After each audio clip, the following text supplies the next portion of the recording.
जय जगन्नाथ सांग मैंने ବର୍ଷା ପା ଦାଲୁ ଦାଲୁ ତାରିଲା ପରେ ଟିକେ ଖରା ଆସିଲା ଆଉ ଛାତକୁ ମୁଁ ଟିକେ ଆସିଲି ବୁଲିବା ପାଇଁ ଆଉ ଦେଖିଲି ଯେତେବେଳେ ପୁଆଳ ଭାଡ଼ିଟାକୁ ଦେଖିନା ମନକୁ ଆସିଲା ଛତୁ କଥା ଆଉ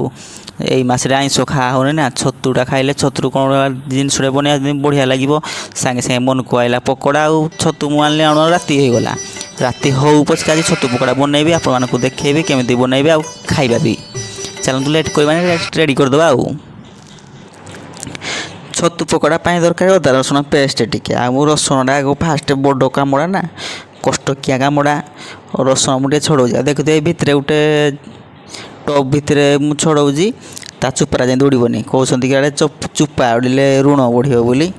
ଦେଖୁନାହାନ୍ତି ମୁଁ ଡରିକିନା ଭିତରେ ଛଡ଼ଉଛି ଆପଣମାନେ ଛଡ଼େଇବେ ଭଳିଆ ତାପରେ ଆସିଲା ଛତୁ ପାଳି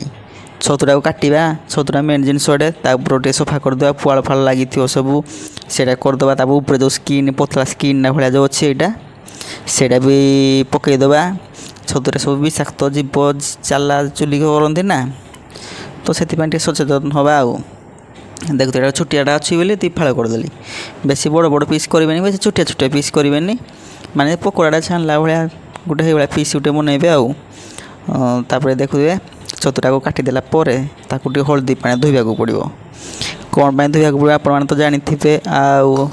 କାଟିଲା ପରେ ମୁଁ ବେଶୀ ନାହିଁ 150ରୁ 200 ଗ୍ରାମ ଭଳିଆ ଛତୁ ନେଇଛି ସେଇ ଅନୁସାରେ ଆପଣମାନେ କ୍ୱାଣ୍ଟିଟି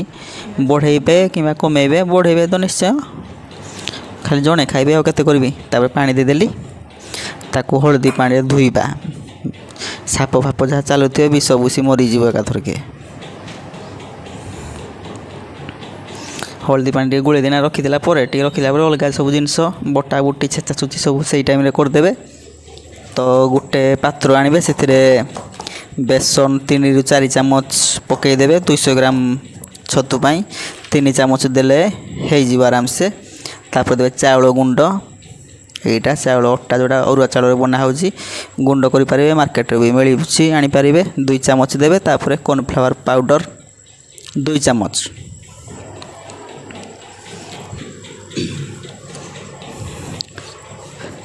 ତାପରେ ଅଲଗା ମସଲା କଥା କହୁଛି ଦେଖୁଥିବେ ମସଲା ମୁଁ ରେଡ଼ି କରିଦେଇଛି ଏ ଲୁଣ ଅଦା ରସୁଣ ପେଷ୍ଟ ଲଙ୍କାଗୁଣ୍ଡ ହଳଦୀ ଗୁଣ୍ଡ ଜିରା ଧନିଆ ଗୁଣ୍ଡ ଗୋଲମରିଚ ଗୁଣ୍ଡ ଆଉ ଗରମ ମସଲା ବାସ୍ ଏତିକି ଅଧ ଚାମଚ ସବୁଥିରୁ ରେଡ଼ି କରିଦେବେ ସ୍ୱାଦ ଅନୁସାରେ ଲୁଣ ଦେଇଦେବେ ପକାଇ ଦେନା ତ ଖାଲି ଘାଣ୍ଟିବେ ତାପରେ ଆଉ ଦେଖୁଥିବେ ଆଗୁଆ ଟିକେ ମିଶାଇ ଦେଉଛି ପାଣିଟା ଦେଲେ ଟିକେ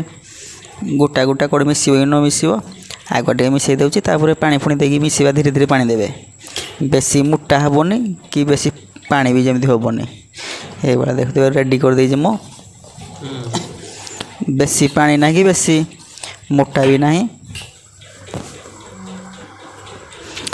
ତାପରେ ଯେଉଁ ଛାଣି ଦେଇଥିବେ ଛତୁ ସେ ଯେଉଁ ହଳଦୀ ପାଣିରୁ ଆଣିକି ଗୋଳେଇ ଦେବେ ଘାଣ୍ଟି ଦେବେ ତାପରେ ତ ଛଣାଛଣି କାର୍ଯ୍ୟକ୍ରମ ଆରମ୍ଭ ଆଉ ତେଲଟା ବସେଇ ଦେବେ ଦେଖୁଥିବେ ଛଣାଛଣି କଡ଼େଇରେ ତେଲଟା ପକାଇ ଦେଇନା ଏ ହେଉଛି ସନଫ୍ଲାୱାର ଅଏଲ୍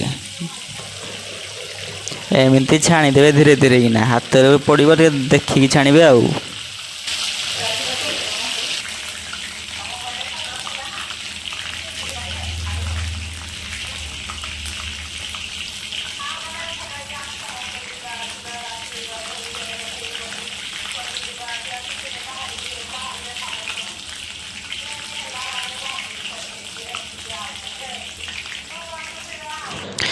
फाइनाली आमर रेडी हो जाए छतु पकोड़ा पुआल छतु पकोड़ा रेडी हो जाए देखला बेलू तो केते बढ़िया बढ़िया लगुच देखते बेसी मसला लगिनी कि बेसी कम भी मसला लगिनी ये रखिए एवं टेस्ट पाली आउ आउ कि टेस्ट अलग प्रकार बढ़िया मस्त है आपण मैंने बनातु आउ खातु आ भिडियो केमी लगे कमेंट करके निश्चय जनातु जय जगन्नाथ।